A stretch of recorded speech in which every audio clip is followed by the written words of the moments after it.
sans transition, les morts et le Covid. L'horreur. Et demain, politique. Allez. Alors ouais, je me casse, ok.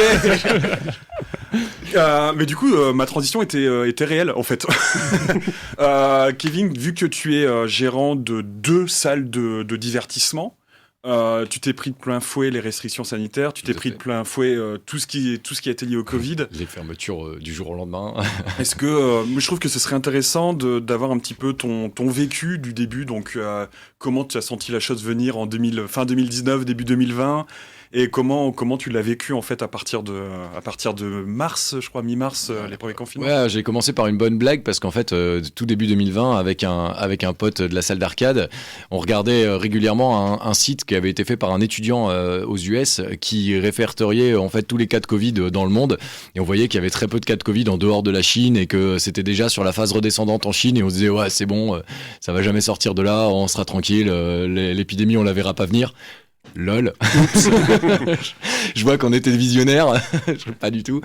Donc voilà. Et sinon, ouais, à côté, comment on l'a vécu, moi, ce qui m'a le plus posé problème depuis le début de cette épidémie, c'est un problème, mais je pense que c'est le cas pour tout le monde, c'est un gros problème de clarté de la part du gouvernement, dans le sens où t'as toujours l'impression qu'ils ont super peur de fâcher les gens et qu'ils essayent de tout le temps y aller avec des pincettes, genre non mais vous inquiétez pas, le confinement c'est que pour 15 jours, après on vous laisse tranquille. Non mais mec, porte ton truc, dis on doit vous enfermer pendant 2 mois, point. Comme ça on est tranquille, tu vois, parce que nous ils nous ont laissé dans l'expectative permanente. Tu sais, quand on a fermé la première fois, c'était très bizarre parce que le 14 mars, moi j'avais un concert avec Dir, tout ça, qui était organisé en plus même pas directement par moi mais par un pote, et le gars annule sa date juste avant parce que un des groupes était un groupe belge et il pouvait plus traverser la frontière. Il pouvait encore traverser la frontière, mais il flippait à cause des règles, parce qu'en Belgique ils avaient déjà plus le droit de faire des concerts. Et chez nous le gouvernement il disait c'est bon, les rassemblements jusqu'à 100 personnes vous pouvez encore. Nous vas-y go, on fait un rassemblement jusqu'à 100 personnes. Le concert se fait annuler, et juste après, un concert qui normalement se passait à Liège, qui avait été annulé, on nous appelle en catastrophe. Les gars, vous avez une dispo ce soir ? Ouais, parce que notre concert vient d'annuler. Ok, parce que nous, le lieu vient d'annuler, on peut faire le concert chez vous ? Je dis, écoute, nous, on a le droit d'accueillir 100 personnes, donc ok, concert, 80 personnes dans le public, 20 personnes artistes, staff, on est 100 personnes, c'est bon, vas-y, go, on fait. Et pendant la soirée, alors qu'on s'enjaille sur du punk bien vénère, on nous dit à 21h30, c'était pas Castex à l'époque, c'était Édouard Philippe, ouais, qui nous dit les gars, il est 21h30, c'est bien, vous vous amusez, c'est bien, à minuit, tous les bars fermés, vous rouvrez plus. Ok, merci. C'est-à-dire, au niveau alors que 3 jours avant, Macron, il était dans un théâtre en train de nous dire « N'ayez pas peur du virus, vous inquiétez pas, tout va bien ».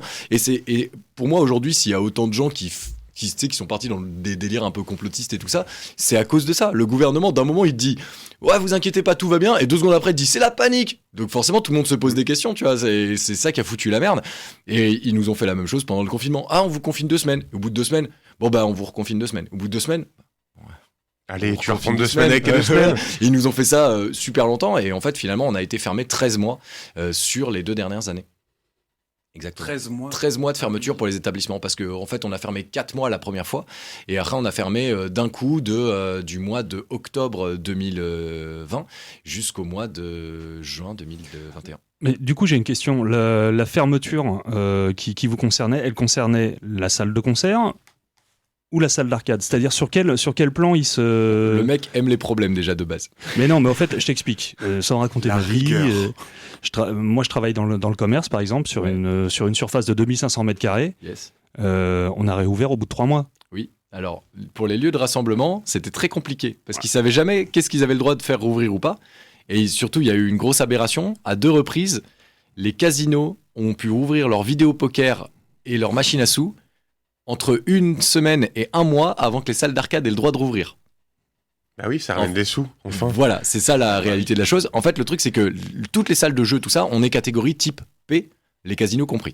Et en fait, quand il y avait une loi qui sortait, c'était tous les lieux type P, donc les salles de danse, tu sais, les salles de cours de danse, ces trucs comme ça, les salles de danse, les salles de jeu, les casinos n'ont pas le droit de rouvrir, à l'exception des machines à sous des casinos. Et toi, t'es là genre, ok ?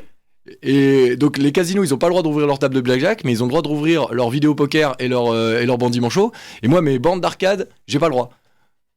aucun rapport. Et la deuxième blagounette comme ça a été en octobre de l'année dernière. Le 9 octobre, il y a eu fermeture des bars et tout ça. Et nous, avec Cédric, on fait ok, bon, fermeture des bars. Ce qu'on va faire, c'est que on ferme la Brad Cave, puisque la Brad Cave n'est pas un bar, on est Tipel, donc on est une salle de spectacle. La Brad Cave n'est pas un bar, mais comme on vit le lieu paye ses charges sur la vente de boissons, ça sert à rien de rester ouvert puisqu'on n'a plus le droit de vendre de boissons. Par contre, à côté, on a la salle d'arcade, il nous suffit juste de fermer la partie boisson de la buvette et on peut laisser les jeux ouverts, au moins on rentrera un peu de sous parce que on savait pas comment le gouvernement allait nous aider sur cette fermeture et comme il nous avait aidé super mal lors du premier confinement, on flippait quoi. Et là on arrive et le matin même, en fait les annonces sont faites le jeudi, le vendredi j'appelle la préfecture, j'en fais bon, où est-ce qu'on en est ? Qu'est-ce qu'on fait ? Qu'est-ce que j'ai le droit d'ouvrir ? Qu'est-ce que j'ai pas le droit d'ouvrir ? Est-ce que j'ai le droit d'ouvrir ma salle d'arcade si j'enlève les boissons ? Et les mecs sont là, on sait pas encore, le décret il est pas tombé, rappelez vers 11h. Les mecs, j'ouvre à 16h. Et encore j'ai de la chance, parce que moi j'ouvre tard, parce qu'il y a des mecs qui ouvrent à midi, tu vois, et genre, on est quoi ? On attend, et en fait j'ai même pas eu besoin de les rappeler, puisque dans la journée, est tombé sur les infos et tout ça, que en fait les salles de jeu type P fermaient. Donc en fait, grosso modo, j'ai appris à midi qu'à 16h, j'avais pas le droit d'ouvrir. Aïe, aïe, aïe. Et à la télé. Attends, maintenant, meilleure blague. J'avais pas le droit d'ouvrir le bar de la salle de concert, mais j'avais le droit d'ouvrir la salle de concert. Résultat, en octobre, du 9 octobre au 28 octobre, on a ouvert la salle de concert sans boisson, public assis, masqué, c'était déjà le cas depuis le mois de juin, mais on a ouvert pendant encore 5 concerts, on a fait des concerts, sans vente de boissons, avec des gens qui étaient dans la salle et tout, mais on n'avait pas le droit d'ouvrir la salle d'arcade. Et comment ils l'ont pris ? Comment ça s'est passé ? C'était les règles étaient comme ça, et c'est le cas encore aujourd'hui. Regarde, les nouvelles règles qui viennent de tomber, moi je suis le premier à dire, là, fermez-nous. Genre là, l'épidémie, elle est à un pic énorme. Fermez-nous. Je sais qu'ils ont plus. En fait, ils veulent pas le faire. Un, parce qu'ils ont pas envie de la grogne des gens. Deux, parce qu'ils ont pas envie de ressortir de la thune pour nous aider à payer nos loyers. Ce que je comprends. Hein. Mais les gars, ce que vous êtes en train de faire là, c'est n'importe quoi. Fermer les boîtes de nuit et ne pas fermer les bars et ne pas fermer les salles de spectacle. Quand tu vois le concert de Massisteria qui a eu lieu en novembre dernier, où tout le monde était debout sans masque, une salle de plus, je sais pas combien de personnes, mais il y a plus de 1000 personnes, tu vois la photo, t'es là genre, ok, c'est anormal, et pendant ce temps-là, tu dis aux boîtes de nuit de fermer ? C'est quoi ton propos là ? Et les résultats, en fait, ce qu'ils sont en train de créer, c'est qu'ils créent une grogne. J'ai vu des groupes Facebook, genre de gens, tu sais, qui tiennent des boîtes de nuit et tout ça, qui pètent des boulards contre les gens des bars, et en fait, ils sont en train de monter le milieu de la nuit les uns contre les autres. Parce qu'ils ferment pas les trucs correctement, juste parce qu'ils ont pas envie de fâcher 3 pélos, quoi. Va y avoir une ambiance rue Masséna, les gars. Non, mais c'est vrai, alors, franchement. Et d'ailleurs, il y a plein de bars qui sont repassés, plein de boîtes de nuit qui sont repassées au format bar le temps que, parce que pour pouvoir continuer à ouvrir, ça n'a aucun sens, les gars. Soyez clairs dans votre signal. Si c'est la merde, vous nous fermez. Il n'y a pas une demi-fermeture, parce que tant que tu feras qu'une demi-fermeture, les gens ils se diront, ça va, c'est pas si grave, on peut continuer. Voilà. Et au niveau des aides, le gouvernement, sur la deuxième partie, pour le coup, ils nous ont correctement aidés, donc on n'a pas râlé, ça nous a pas sauvés, tu vois, mais ils nous ont payé nos loyers, donc résultat, on était relativement tranquille.